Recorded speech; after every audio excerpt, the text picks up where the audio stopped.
Est-ce que quand vous arrivez chez LVMH, que vous rentrez d'abord petit actionnaire, est-ce que vous saviez que vous vouliez prendre le contrôle du groupe ou est-ce que ça s'est fait naturellement par des opportunités qui arrivent? Comment ça se passe?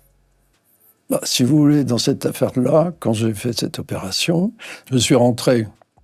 Tout le monde disait c'est un mariage d'ego extraordinaire et c'est pratiquement une affaire qui roule très bien, avec un management très calme, etc. Bon, ok.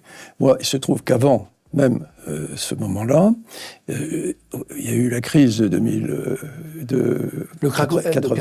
87, et j'avais acheté des actions. Bon. Donc ça m'intéressait de voir un peu comment ça évoluait. Et puis surtout, ils étaient propriétaires des parfums Dior.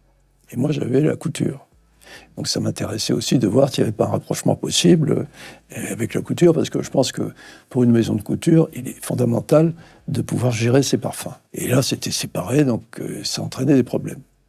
Et quand je suis arrivé là, je me suis aperçu qu'en fait, et ça c'était peut-être un an après la fusion, les deux dirigeants se battaient. Mais étaient complètement antagonistes. Et que l'affaire, si on la laissait comme ça, allait avoir de gros problèmes. Et donc, je leur ai dit, c'est pas possible. Hein.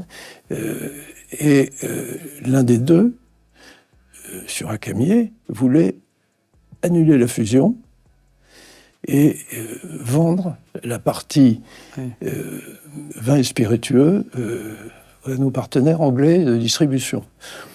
On a dit, ça, c'est pas possible de faire ça. Et je m'y suis opposé, et c'est de là que s'est lancée la dispute. Et finalement, j'ai pris le contrôle.